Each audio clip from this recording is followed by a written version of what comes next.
Hello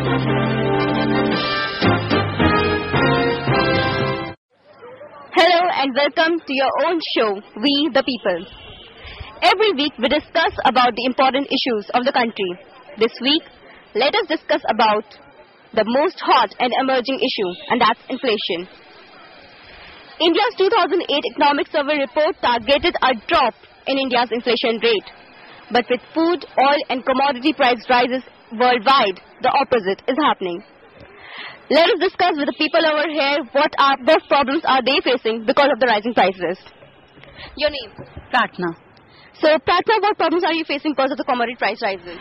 See, I'm staying in a hostel and now before spending even a penny, I have to think 100 times to buy anything. So I'm thinking, what about the lower class people? How much problem are they facing? You know, basic commodities have become so expensive. So who you hold responsible for it, the government or the public? I think they both go hand in hand and both of them are equally responsible. So according to Pratna, neither the government nor the just public, but both are responsible for it. Your name? Bhavna. Bhavna, so you know that prices are rising. So basic commodities have become really expensive. So what problems personally are you facing? Well, we used to go twice in a week to have dinner outside. So now we actually plan and we think and we sit and think do we really have to, can we spend that much money for the costly dinners? And there's a reduction in the diesel price. So that's a relief for us. But still there are many commodities which are highly priced these days. So people over here are facing problems because of rising prices, but because of relaxation in diesel prices, they are relaxed. But still, basic commodities have become expensive. Rimi Jain, NDTV. नमस्कार, आप देख रहे हैं R K news और मैं हूं रिमी जैन।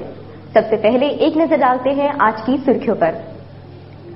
संसद के मॉनसून सत्र का दूसरा चरण आज से। सत्र के दौरान सांप्रदायिक हिंसा, आतंकवादी हमले, परमाणु समझौता और बढ़ती कीमतों के मुद्दे छाए रहने की उम्मीद।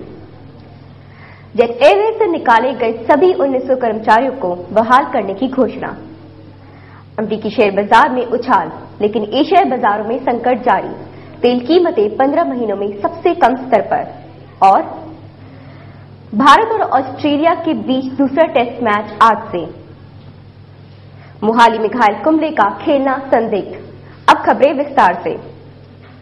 संसद के दोनों बैठकों की आज से फिर शुरू हो रही है।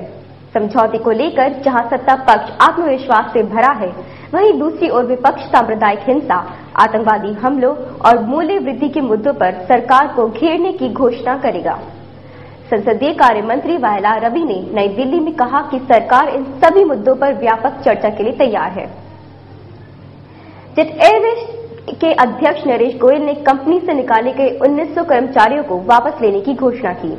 इसकी घोषणा करते हुए गोयल ने कहा कि कर्मचारी हमारे परिवार की तरह हैं और वे रविवार से ही काम पर लौट आएंगे। श्री गोयल ने साफ किया कि इस मामले में उनके ऊपर किसी तरह का राजनीति का दबाव नहीं था।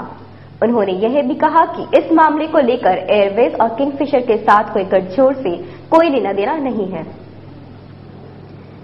प्रधानमंत्री ने लेखा परीक्षकों द्वारा प्रयोग किए जा रहे परंपरागत उपायों पर चिंता व्यक्त करते हुए कहा कि एक सार्वजनिक लेखा परीक्षक की भूमिका लेन देन की नियमों की जांच तक ही सीमित नहीं रहनी चाहिए।